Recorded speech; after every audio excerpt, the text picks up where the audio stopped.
You're watching Appalachian Axeworks on YouTube.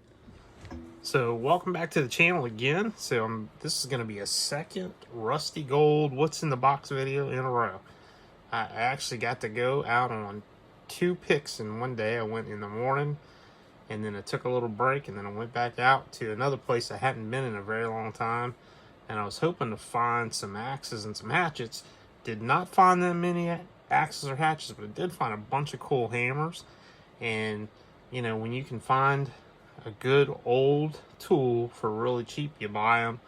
And you know, we like hammers too, and you know, you get a lot of the same things out of restoring or refurbishing an old hammer as you do an old axe or hatchet or knife or whatever it is that we're working on. And so I thought I'd share it with you a little bit.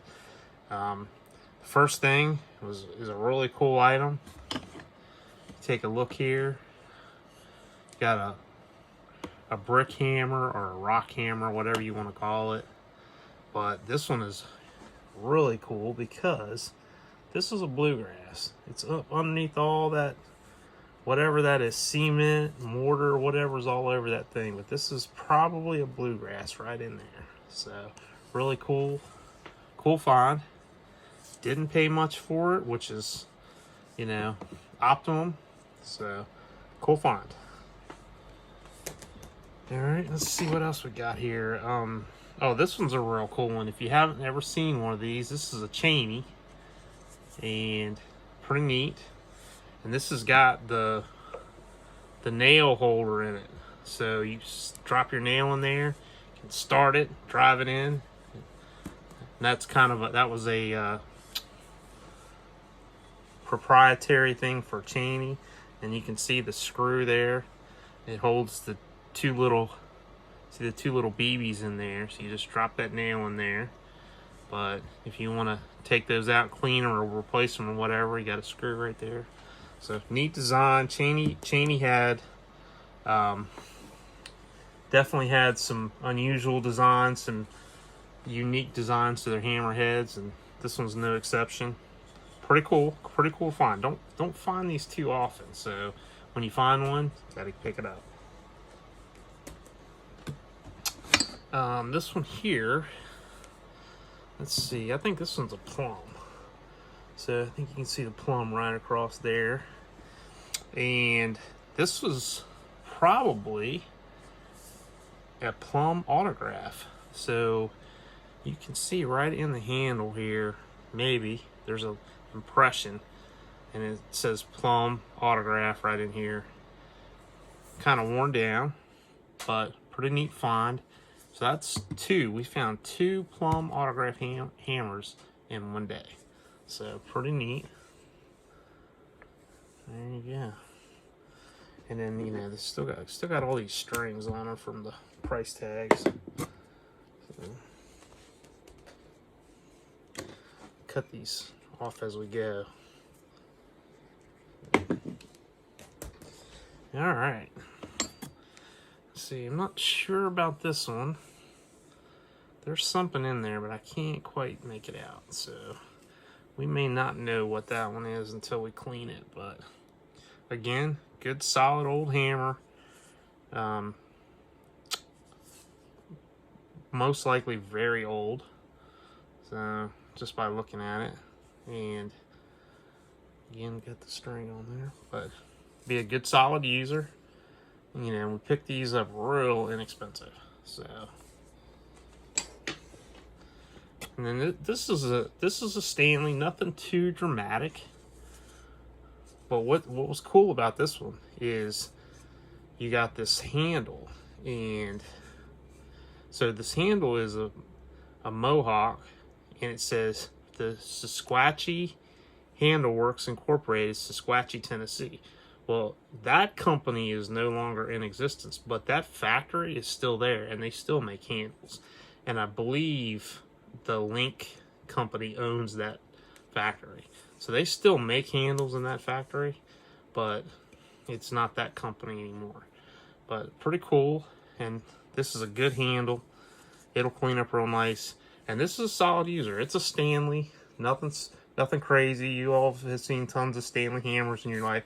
This is a very good hammer though. Good solid hammer. And once we do a little work on this, this will be a beautiful hammer. So then I gotta remember to cut these little strings off each one too. How's it going? And see, this is this one, as you can see, Plum 16 ounce. It's solid, got a little pitting on it, but very solid. And this one is another Plum autograph.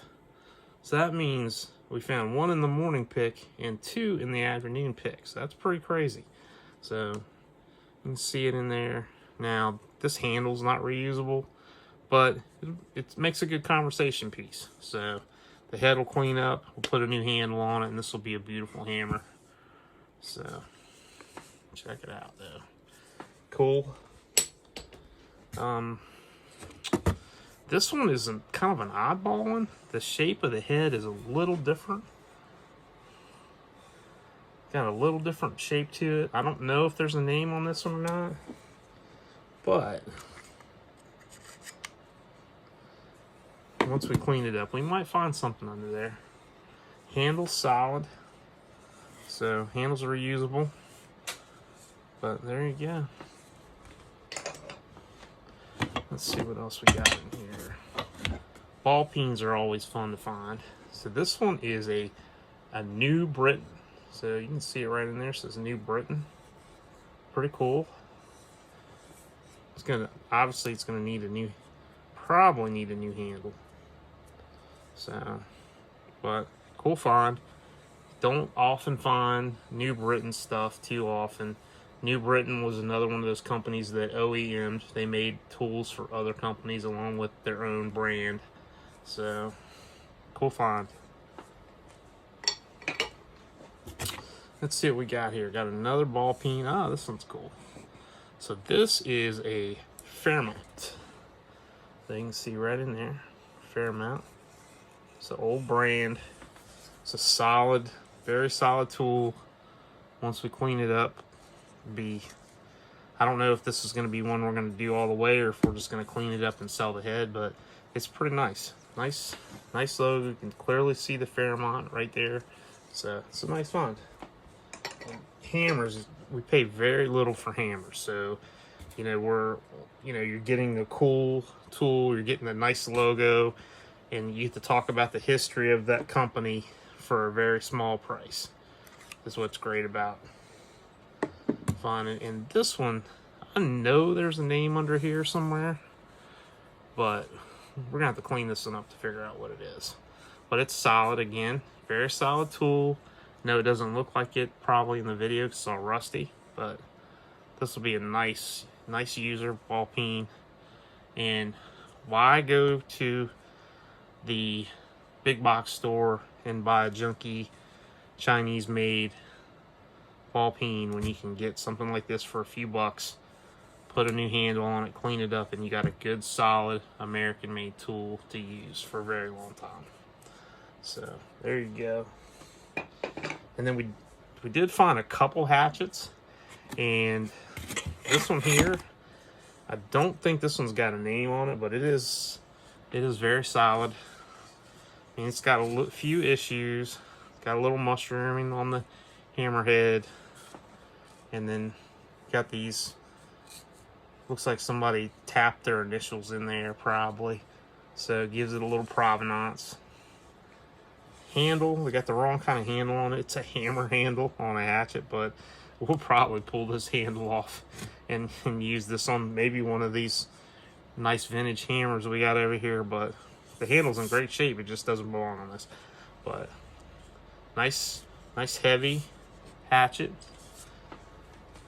And then the last one is really cool. So we didn't find many hatchets or axes today, but the couple we did find, this one's really cool. So this one is a William Beatty and Son. So you can see that. Got the cow. There's a little stamp right there. It says William Beatty and Son right there. And these This is very old. So this is probably 1840 to like 1880 or something like that. So 1870. But here, see, we'll get that logo way up in there so you can see that logo. But you got the cow, and then William Beatty and Son right there. Pretty cool. Really neat item. And I love it when we find these. This thing's very old, and look at it, it's still solid. I mean, it'll get razor sharp. It's already kind of sharp. It'll put a new handle on it. This thing will get razor sharp. I mean, it's 1800s. It's still good. Look at that thing. Awesome. That was the cool find of the day. Really enjoyed finding all this stuff. Really enjoyed picking.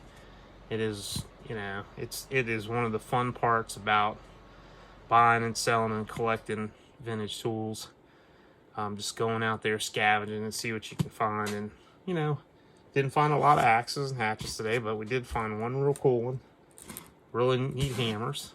So, and we'll make some nice vintage restored tools out of all these things. And some of these will get passed on to new homes, and they'll get to start new histories, you know, and that's what's neat about, you know, finding, collecting, and restoring vintage tools. So put them back into service and let the tool's history continue. So again, I really appreciate everybody stopping by the channel, taking a look at the video. I like sharing these videos with you guys so you can see what I'm finding. Hopefully, as I said earlier, now that the selling season is in process, hopefully I'll get to focus a little more on picking and not so much prepping for the selling season. So, and we'll have some more rusty gold what's in the box videos to show you. But thought I'd share it. I hope you enjoyed. If you really like this kind of content, hit that subscribe button, hit the like button, and share it with your friends. And we will see you on the next video. Thanks for watching.